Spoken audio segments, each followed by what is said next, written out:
there, it's Kathleen Rendelia, and I am with Brandon's House Counseling Center, and I'm just kind of trying to get everything together here. You know, we have school starting pretty soon. I don't know about you guys, but it's going to be here before you know it.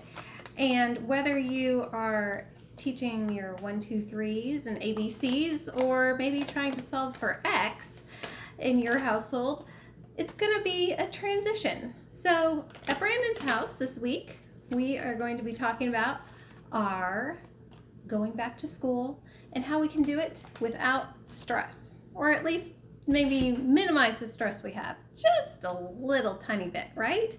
So whether you feel like you are going to be ready and you just can't wait, or if you're maybe kind of a little bit anxious and have some butterflies in your stomach right now, we are going to help you out in the next couple weeks so that you feel like you have got it all under control. Now, for some of you, it might be yourself that's going back to school. For others, you may be a parent or grandparent or step-parent or foster parent or somebody like that who's trying to help some younger individuals get ready. All of that combined can involve some definite stress. So that's what we're going to be talking about for the next several weeks. Now, those of you who don't know, I'm Kathleen Rendelia. This is our Brandon's House Monday Mental Health Moment. If you haven't heard of Brandon's House before, we are a nonprofit counseling center for teens and their families. We are located in New Albany, Indiana, and we have been serving the community since 1993.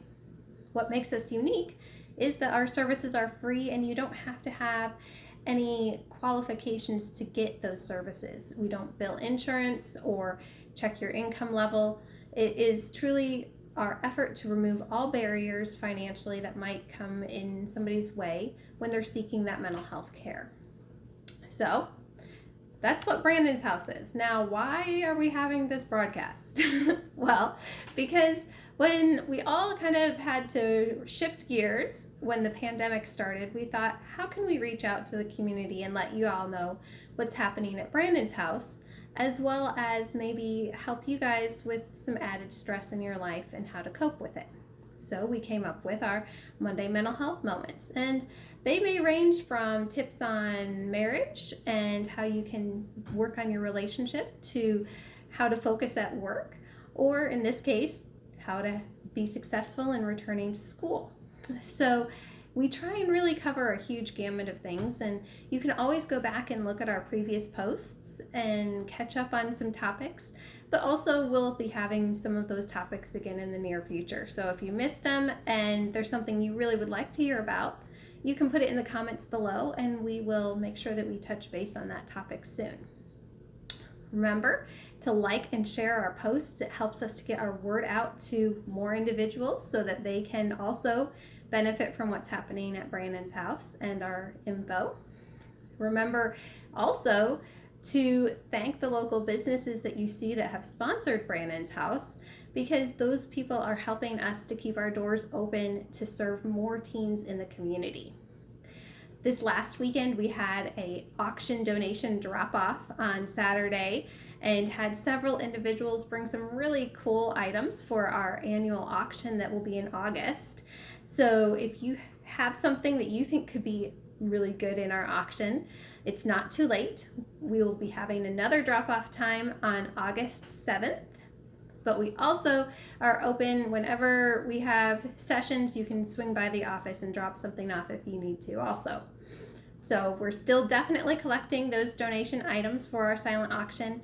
We also have sponsorship options. So if you don't have something you think would really benefit the auction, you can sponsor it, put your name, business, logo, all that on our auction website and get a little bit of marketing as well as supporting a good cause. So we have our auction coming up, obviously. We also are hiring for 2 positions right now. Our administrative assistant and our social media coordinator positions are both open at the moment, and we are currently doing interviews, but we are still accepting applications. So if you think that you might be interested in that position or know somebody who could, share this info with them, and they can find the application on Indeed.com by looking up Brandon's House. So I hope that we get lots and lots of great applicants, but we ultimately just want that one perfect person for each position so that we can continue to serve the community as best we can. Now, what's going on with all of you this week? Have you had a good week? Is it stressful? Did you get some rest this weekend? Not sure. My staff didn't get too much rest. They all were really working hard this weekend. We had our auction drop off, and then we also are working on a remodel at our building. So we are remodeling our porch to make another counseling room because we need more space so that we can serve more teens. So I had people there all weekend, and I just want to be really grateful and give a shout out to them because they were working so hard and taking that time out of their personal lives to make sure that Brandon's House is a success. So I can't wait to show you all of the awesome things that are happening, and we will be giving some Saturday story time highlights of our remodel pretty soon so that you guys can see firsthand the progress of that too.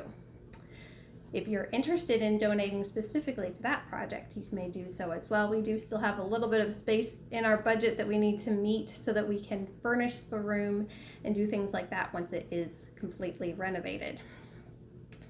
All right, school time. Are you guys ready for some school? Have you done your school shopping yet? I know a lot of you, I see on social media, you guys sharing tips on where to find things and what to get and how to label them and all of those fun things. It's a busy time of year. And especially for parents right now, I know a lot of you might be feeling a little bit stressed yourself and a little bit worried about your little ones, making sure that they are going to have the best success that they can going back to school.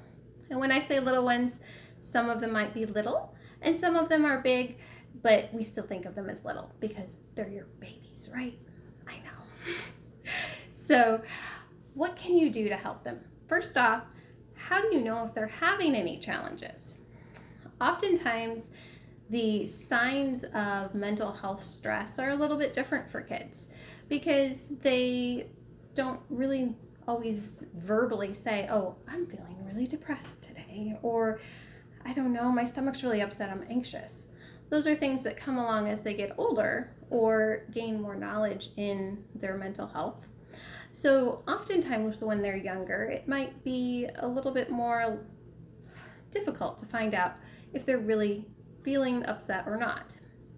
So some things that you might notice are reluctance to talk about school or avoidance behavior. So they don't want to go school shopping, they don't want to talk about school, they don't want to pick out their classes or anything like that. They're really avoiding it. They may be on the subject of avoiding people, spending a lot of time alone. Isolation is often a sign of depression. Now, that doesn't mean that your teen that wants to spend more time alone in their room listening to their music is depressed. That also, to a certain extent, is an age-appropriate normal behavior. So it has to kind of go along with multiple things, and you have to kind of use your parenting instinct to say, is this their normal level or has it gotten worse? Another thing that you might notice is having more trouble sleeping or disruptions in their sleep patterns. If they're more irritable, they just are really grumpy all the time, or angry outbursts or things like that that are happening, that can be an indication that they're struggling with something. If they are taking it out on somebody else or other things, so destructive behavior can be a sign also of anxiety or anger or things like that going on for kids at different ages. Changes in their eating behaviors, eating more, eating less, loss of interest in friends, favorite things that they used to like to do. Those are things that are going to be a clue that something's not quite right for that child right now. Also, maybe neglecting some of their personal hygiene. So not washing or doing their clothes or hair or things like that that they normally were doing. That can again be an indication that something's going on for them. And then the obvious things of them actually saying or acting very anxious, worried, sad, depressed. Those are all clues that your child may be having some challenges in their mental health. If they're having trouble focusing or sitting still, can't concentrate. Also, those can impact family life as well as school and how they're going to be able to succeed in school. So those are things that if you notice that, you can step up and do some things that might help your child in the home or in school. And if those things don't have the effect you want, you may at that point decide, hey, it's time to talk to their family doctor, their school counselor, or to seek out a therapist. It's always better to err on the side of caution and talk to somebody when a problem seems maybe a little bit small before it gets too big and overwhelming that everybody is just not sure what to do anymore. So it's always better to call and just ask those screening questions. Now, if you feel like your kid is going to have a little bit of trouble, they're feeling anxious, they're talking about, Mom, Dad, I'm not sure about going back to school. Everything's different right now still. I don't know if I'm going to fit in. I don't know where my classes are. Sometimes they're going through transitions from middle school to high school or elementary to middle school. Those kind of things can be really overwhelming. So what can you do to help your child? Well, one of the things that you first off want to do is address what they're worried about instead of avoiding it. So you want to approach the anxiety, not run from it. And it doesn't have to be overwhelming though.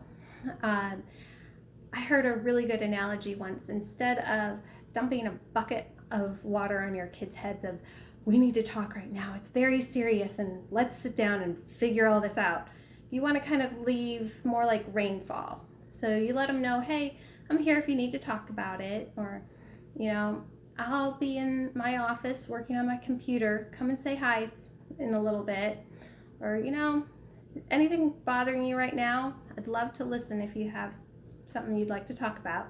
And you give a little bit here and there and see if they'll open up that way versus overwhelming them.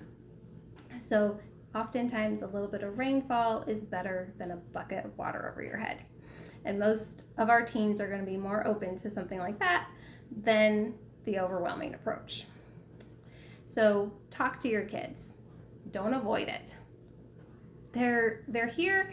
They want to have a conversation with you. They just don't always know how to start it. So talking about it, helping them to realize that they're not alone. This is a big thing. Our kids need to understand that what they're feeling is a normal reaction to change, and sometimes even good change. So, hey, they might be really excited about going up to that new grade and that new teacher and everything that's going to happen. But at the same time, that excitement could still cause those butterflies in your stomach and make you feel unsure. So helping them to realize what is normal and that they're just fine for feeling this. They need to hear that. So many times right now, especially in the world of the internet, when you can Google all of your symptoms, our kids feel like they have all these different diagnoses and that there's something wrong with them for feeling something, when it really is a normal response to change or challenges in their life. So we want to let them know after we've started that conversation that it is a normal thing to feel this way. Also, we want to be positive. So, look at the good things that are going to be happening and what can they look forward to. Sometimes it may be little things like that they have a new pair of shoes that they can show off to their friends.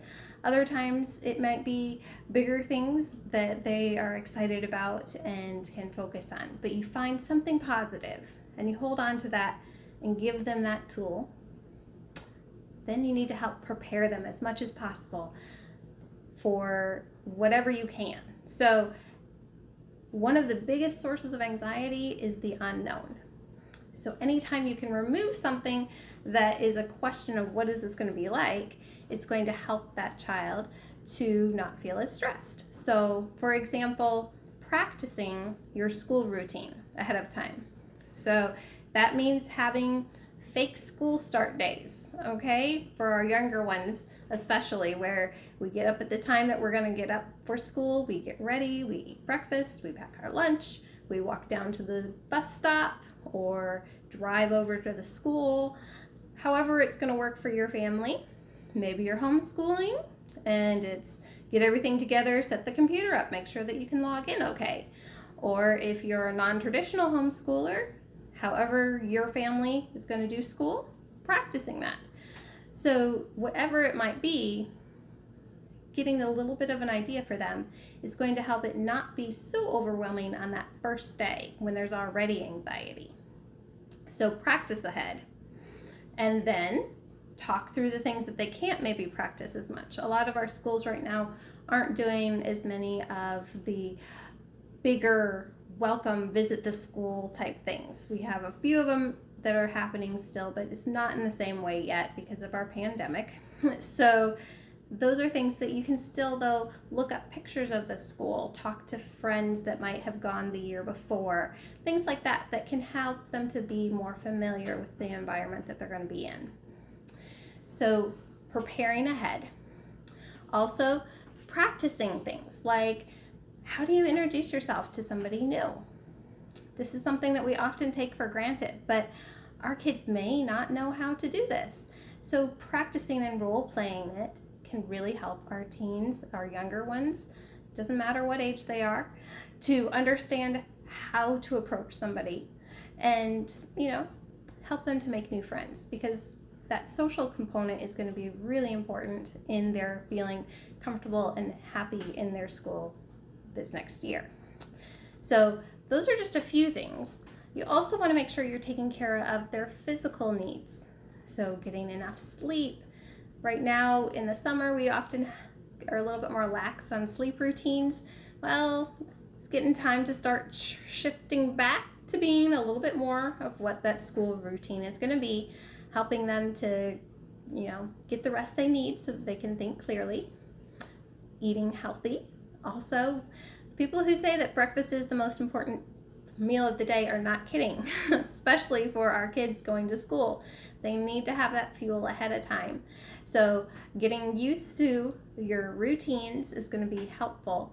Now, in the next couple weeks, we're going to address some more school-specific things like test anxiety and how to deal with peer pressure and bullying and things like that that might be some of the sources of your child's anxiety at school. But for right now, the big things I want you to take into account are know the signs if your child is maybe struggling with anxiety or depression or some other mental health issues so that you can address it. Don't avoid it. Make sure that you help them to practice the unknown things as much as possible so that they become more familiar and therefore remove the anxiety of that unknown aspect.